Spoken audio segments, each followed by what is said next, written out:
The Industrial Revolution laid the foundations for many aspects of modern life. Since that time, both science and technology and our standard of living have advanced at a rapid pace. In fact, it seems that we have had multiple industrial revolutions, each coinciding with a set of new technologies. Some economists think we are now entering the fourth industrial revolution, while others think we aren't even finished with the third.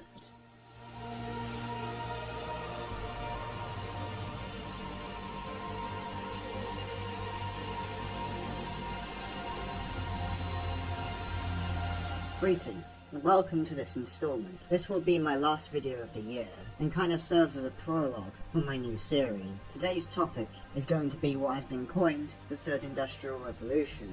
We're going to be discussing what industrial revolutions actually are, and how they have changed our way of life. We're going to be going over what the Third Industrial Revolution means for our current economic system, and lastly, what it means for RBEs as an idea.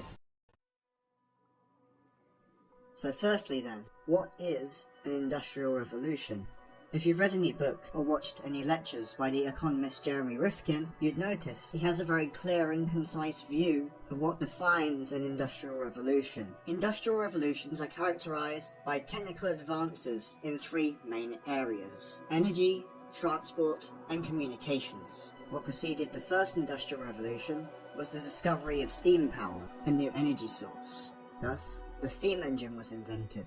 We put it in a vehicle, and we put that vehicle on rails. As a result, we had a new mode of transportation, the locomotive. Around a similar time these technologies emerged, the telegraph was invented, which revolutionized communications. The primary resource that fueled the first industrial revolution was coal, and the energy it generated made possible the creation of factories, which could manufacture goods way more efficiently than before. Local economies became national economies, as trains enabled the shipping of goods to far-reaching locations. All of this laid the groundwork for what is known as the Second Industrial Revolution. Near the beginning of the 20th century, we discovered a new fuel source: oil. Unlike coal that came before it, oil is a mineral that can be distilled into various individual components. Petroleum is one of the products of fractional distillation. It was used to take the train off the rails and put it on the road to create the first automobile. Motor vehicles allowed for fast, flexible, and long-distance travel. Transport within and in between countries became easier than ever before. The world economy was becoming ever more global, and with a global economy came global communications. The telephone enabled near instant communication between two distant places. The world was now more connected than it had ever had been. Oil, cars, telephones. A source of energy, a form of transport, a form of communication. The culmination of all of this was the Second Industrial Revolution. After the creation of the Enigma machine during World War II, we saw the emergence of the first computers. What we also saw was the post-World War II economic expansion and the inception of the nuclear age. The dominant forms of energy, communications and transport didn't change in this period, but some innovations, like nuclear technology, were an indirect consequence of World War II. We could perhaps call this an Industrial Revolution 2.5, or merely a conclusion to the second. During this time, manufacturing also became a lot more efficient and productive, and machines began to assist human labour a lot more. Fast forward into the 1980s and 90s, we saw the creation of the internet and the World Wide Web. Around this time, environmentalism started gaining quite a lot of traction. We started noticing much more the effects fossil fuels were having on our planet, and so there was a new demand for alternative energy sources. By this time, the disasters at Chernobyl and 3 Mile Island had already happened, and so at the time, nuclear energy had a really bad PR problem, and so the push for more renewable forms of energy started gaining ground. The internet, renewables, and a few other forms of technology have laid the groundwork for the Third Industrial Revolution we are witnessing today. Let's get into the specifics on those. The first component of the Third Industrial Revolution that I wanted to discuss is energy. The widespread adoption of many different types of renewables is accelerating. When we usually think of renewables, we think of things like solar and wind. Solar energy absorbs light from the sun and converts it into usable energy. Wind power, however, utilizes the wind current to rotate a turbine and generate energy. Renewables can also take many other forms, including hydroelectric, tidal, and geothermal. Despite the bad press, there have also been a fair few innovations in nuclear energy. Thorium is safer to use than uranium, and is more abundant in the Earth's crust. Many countries are now working on what are known as liquid fluoride thorium reactors, or LFTRs. There are also various experiments around the world trying to achieve more efficient nuclear fusion. All of the energy sources that I have just mentioned are cleaner, safer, and cheaper than fossil fuels, and in the long run could potentially generate much more energy. But those aren't the only advantages. Renewables like solar and wind are actually portable, and so can be applied to things like vehicles and mobile homes, meaning you can go anywhere and always have a source of electricity nearby. Solar would be quite handy for things like electric cars. Attach or integrate a solar panel into the roof of a car, and you could make it at least partially self-sufficient. Renewable energy is also scalable. You can either go big or go very small. From massive solar farms covering swaths of desert to a small wind turbine in your back garden, or even home geothermal systems that double as a source of heating. Going off-grid is something that's becoming more and more pursued, and so in the future, microgeneration might become more commonplace. As we will see with other technologies, the third industrial revolution might actually make us more self-sufficient overall. However, a lot of jumps in the third industrial revolution are actually environmentally motivated. The push for renewables and electric vehicles clearly illustrates this. And this brings me on to the second area of the third industrial revolution, transportation and logistics. In doing away with combustion-based fuels for generating energy, we are also slowly doing away with the combustion engine.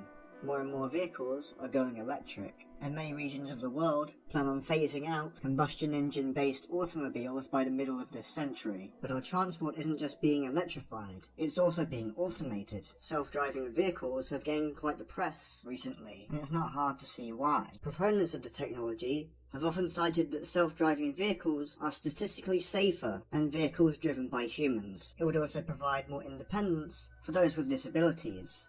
Autonomous vehicles can be used in a wide variety of applications, including but not limited to personal transport and freight. However, vehicles aren't the only component of this. Even though autonomous drones are still a relatively new technology, we are slowly seeing the introduction of drones being used in the logistics of goods. But this new industrial revolution isn't just about cars and drones, it's also about new innovations in public transport, namely the creation of high-speed transport networks, utilising a combination of vacuum trains and trains that use magnetic levitation. More and more people are switching from personal vehicles to public transport, and things like maglev trains are a fast and reliable way to provide that.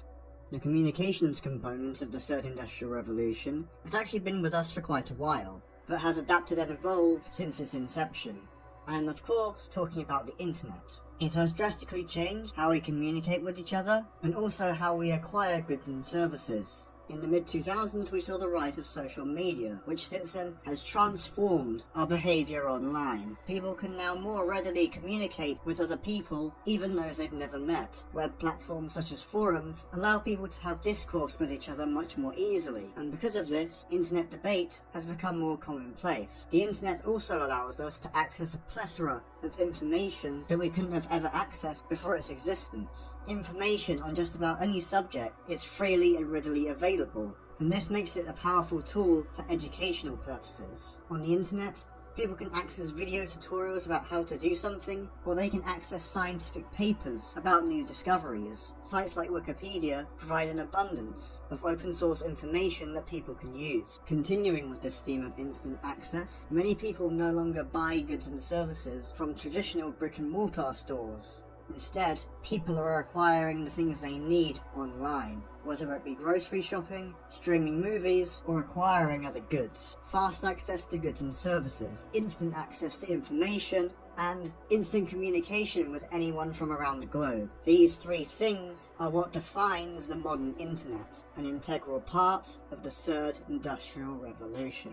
So, soon, we have, or are soon to have, the prerequisites for a third industrial revolution. But this industrial revolution will be very different from the other two. And this is because of one thing that will not only significantly change our way of life, but will also create contradictions for the current socio-economic paradigm. The phenomena I am talking about is automation. In previous times, industries implemented machinery in order to assist human labour. Today, however, this is going further, and many sectors are starting to replace human workers altogether, including transport, agriculture, logistics, and services. Today, we have the technological capacity to automate a significant portion of jobs. But why is this occurring, and what are the advantages of automation? Human beings need rest and sleep. Machines, not so much. Aside from downtime for maintenance, automatons can work pretty much 24/7. They can also work in conditions that would be hazardous to humans, making them quite versatile. Within the context of capitalism, automation is also cheaper than human labour. However, automation will also create a lot of problems for the current socio-economic order. Capitalism, and more broadly monetary market economics, has always relied on a model of labour for income up until this point. Things like automation and plummeting energy prices from renewables stand to disrupt notions of money and wage labour. Why? Because of the massive reduction in marginal cost that those things would incur. When we get to the point where most of our energy supply is self-sustaining, and when most labour is automated, things will be able to be produced very cheaply. And when you combine this with decentralised production through things like 3D printing, and when you consider the fact that many people will be unemployed at this point, it soon becomes clear that a consumer-based system like capitalism will not be able to sustain itself, because capitalism relies on labour for income and ever-increasing consumption. And with things like decentralised production, free access to information, automation, self-sustaining energy sources and so on, it will be difficult for notions of consumerism and wage labour to continue to exist. And so a very likely outcome is that just as how the first industrial revolution coincided with the birth of capitalism, the third industrial revolution will proliferate a transition into a new socio-economic paradigm.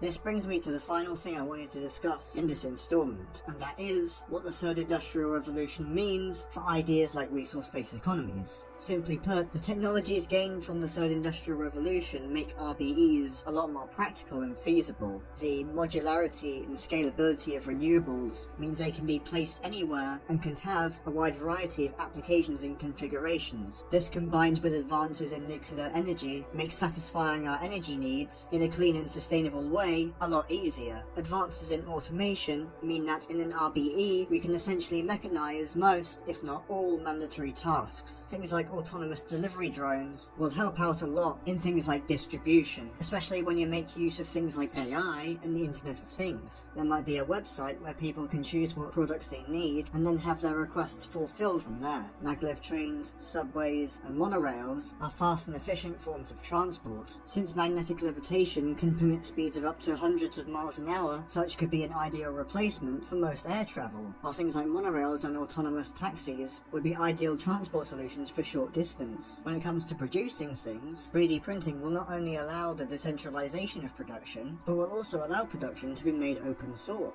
It will also allow production to be more localized, and many things could be produced on demand and when needed. This would actually contribute to one of the primary goals of an RBE, which is to increase resource efficiency, because 3D printing allows the production for consumption of a wide variety of goods. Having more direct and on-demand forms of production can help massively reduce resource overshoot, which is important as in an RBE, one of our main goals is to conserve as much resources as possible. So then, what we can draw from what we have covered in this segment is that the third industrial revolution and the technologies associated with it make the prospect of a resource-based economy a lot more promising than before, because it means that we now have the technology to provide access abundance, to proliferate efficiency and sustainability, and to ensure the health and well-being of the world's people and the planet they live on. So to conclude, today we have covered what industrial revolutions are, how our economies and technologies have evolved over the years, we've looked at how the third industrial revolution will affect the current economic paradigm, and last but not least, we have talked about what the third industrial revolution means for resource-based economies as an idea. I hope you've enjoyed watching this installment. I will be taking a short break for the holidays, but we'll continue producing more content in the new year. If you have enjoyed this video, please make sure to give it a thumbs up. If you want to see more content from me and want to learn more about resource-based economies, then subscribe to the channel and make sure to click on the notification bell so that you see my latest content when it goes live. Sharing videos like these on social media helps the channel grow, as well as spread awareness of ideas like resource-based economies. For now though, this is all from me. I've been Adam Jones, this is me signing off, and I'll see you in the new year.